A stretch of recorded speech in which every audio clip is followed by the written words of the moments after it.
በስመ አብ ወወልድ ወመንፈስ ቅዱስ አሐዱ አምላክ የልዑል እግዚአብሔር ሰላም ከሁላችሁ ጋር ይሁን በሁላችሁም አድሮ ይኑር የድንግል ማርያም ምልጃም አይለያችሁ። ዛሬ የምናስበው የእኩለ ጾሙን አጋማሽ ወይም የእኩለ ጾሙን ቀን ደብረ ዘይት ነው። ደብረ ዘይት ማለት ምን ማለት ነው? ይህ ሳምንት ደብረ ዘይት ተብሎ ይሰየማል። ደብር ተራራ ነው፣ ዘይት ደግሞ የዘይት ዛፍ ያለበት ነው። ይህ ደብረ ዘይት እድሜያቸው እጅግ የረዘሙ ዛፎች አሉበት። ዛሬ ድረስ እድሜያቸው 3000 ዓመት የሞላ የወይራ ዛፎች በዚህ በደብረ ዘይት ተራራ ይገኛሉ። ዋናው ስለ ተራራው አይደለም። በዚህ ተራራ ላይ እግዚአብሔር ምን ሰራ? ዛሬስ እኛ በዚህ ቀን በእኩለ ጾም አጋማሽ ምን እናስባለን? ደብረ ዘይት። በደብረ ዘይት ጌታ ምን አደረገ? ማቴዎስ ወንጌል ምዕራፍ 24 ላይ ስለ ፍጻሜው ሰዓት ተናገረ። የመምጣቱን ምልክት ነገረን። ምን ያህል እንሆ ዘመን ይሄ ምድር እንሆ እግዚአብሔርን ሳያምን እንደሚኖርና እንደገና ፍጻሜ ላይ ጌታ በክብር በደመና በመላእክት ታጅቦ እንደሚመጣና በዚህ ምድር ላይ ፍርድ እንደሚሰጥ ደቀ መዛሙርቱ ለብቻው በደብረ ዘይት ተራራ ጠየቁት ይላል። ዛሬ ይህን የእኩለ ጾም አጋማሽ ደብረ ዘይት ብለን የጌታን አመጣጥ የምናስብበት ነው። በዚህ ቀን ቅዱስ ዳዊት በመዝሙር 49 ላይ ምን ብሎ ይናገራል? አምላከ አማልክት እግዚአብሔር ነበበ ወጸውዐ ለምድር ይላል። የአማልክት አምላክ እግዚአብሔር ተናገረ እነሆ ምድርንም ጠራት ይላል። እግዚአብሔር ሰጋሃደ ይመጽእ፣ እግዚአብሔር ግልጽ ሆኖ ይመጣል። ወአምላክን ያረምም ዝም አይልም አለ።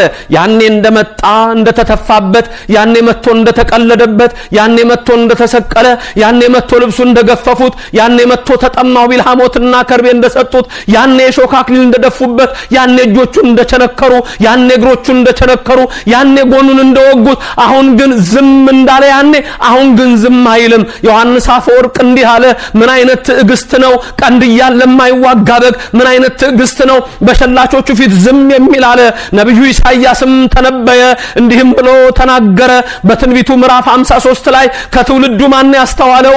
እንደተቀሰፈ ቆጠርነው እኛ ግን አላወቅነውም። እሱ ግን ስለ ሁላችን መተላለፍ ቆሰለ፣ እኛ ተቀበዝብዘን ነበረ፣ በሱ መገረፍ በሱ ቁስል እኛ ተፈወስን። ይሄን ግን ከትውልዱ ማን አስተዋለ እያለ ተናገረ። አዎ እርሱ በቀራንዮ አደባባይ የተሰቀለው የአማልክት አምላክ እግዚአብሔር ኢየሱስ ክርስቶስ ነበረ። እሱ እነሆ ያኔ ዝም እንዳለ አለ። አሁን ሲናገር ዳዊት ወአምላክን ያረምም ዝም አይልም፣ ለፍርድ ይመጣል። ዝም አይልም ማለት ነው ጻድቃንን በቀኙ ኃጥአንን በግራ ያቆምና ዝም አይልም። በቀኝ ያሉት እናንተ አባቴ ብሩካን ይላል፣ ኑ ሀቤ ብሩካኑ ለአቡዬ። በግራ ያሉትም ይላል ሁሩ እምኔ ከኔ ወግዱ ይላቸዋል። ዝም አይልም። ደብረ ዘይት የጌታን መምጣት የምናስብበት ይህ የጾሙ እኩሌታ ነው። የጾሙ አጋማሽ ነው። ይህ ሰዓት በደብረ ዘይት ተራራ ጌታ የተናገረው የሚፈጸምበት ነው። ዛሬ ምድራችን ረክሳለች፣ ምድራችን ቆሽሻለች፣ ምድራችን አድፋለች። በዚህ ሰዓት ዮሐንስ በራእዩ ይገልጸዋል።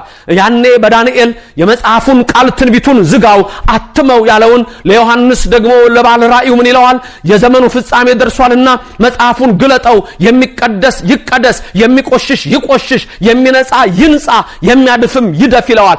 ይህ ሰዓት አባቶቻችን 8ኛው ሺህ ብለው ያስቀመጡት ሰዓት ነው። ስንቶቻችሁ ዛሬ ከእግዚአብሔር ጋር ናችሁ? ስንቶቻችሁ በዓለም አስተሳሰብ ተወስዳችኋል? ዛሬ ዓለማችን ረክሳለች። የሶዶም ድፍረት፣ የገሞራ ኃጢአት፣ የጊብዓ ኃጢአት ምድራችንን አርክሷታል። በዚህ ሰዓት ማን ነው የእግዚአብሔር ሰው? በዚህ ሰዓት ማን ነው የቆመለት? በዚህ ሰዓት ማን ነው ጌታ ሲመጣ እነሆ እጆቹን ዘርግቶ በክብር ሊቆም የሚችል ማን ነው? ዛሬ በዚህ ሰዓት ከእግዚአብሔር ጋር የተገናኘ ወገኖቼ በጾም እንገናኘው፣ ወገኖቼ በጸሎት እንገናኝ፣ ወገኖቼ በምጽዋት እንገናኝ፣ ወገኖቼ በስግደት እንገናኝ። ያለቀ ዘመን ላይ ያለነው ምድራችን ፈጽማ አርጅታለች፣ ወደ መጽአትም ፈጥናለች። በዚህ ጊዜ ውስጥ ልንድን የምንችለው እግዚአብሔርን አምነን በአንዲት እምነት ስንጸና ብቻ ነው። አይቀርም የተነገረው ትንቢት ሁሉ ደርሷል። ድንግል ትወልዳለች፣ ወልዳዋለች።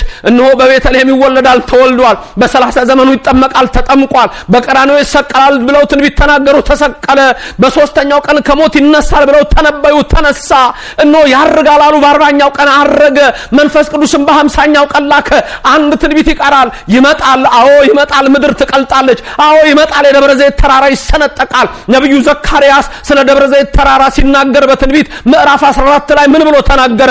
እግዚአብሔር አምላክ አማልክት ይመጣል አለ። የአማልክት አምላክ ይገለጣል።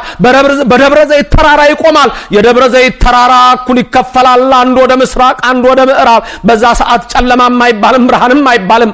አስደንጋጭ ቀን ነው። ይህ የሚታሰበው በ5ኛው ሳምንት የደብረ ዘይት ዕለት ነው። ከኃጢአት ነስተን የበደለ ክሶ ልቡን እንሆ ከእግዚአብሔር ጋር አገናኝቶ የዓለምን አስረሽ ምቹ ንቆ ከዓለም ርኩሰት አምልጦ እንሆ እንደሎጥ የሚያመልጥ እንደኖ መርከብ የሚሰራ አው እግዚአብሔር የሚጠራው እርሱንም ያዘጋጀ እግዚአብሔር በደብረ ዘይት ተራራ ሲመጣ ዘማይልምና ያባቴ ብሩካን አንተ ያባቴ ብሩክ አንቺ ያባቴ ብሩክ ተብሎ ይጠራሃል ይጠራሻል በቀኙ ለመቆም ያብቃን ዋለ ጾማችን ያስፈጽመን አሜን ክብርና ምስጋና ለሥላሴ ይሁን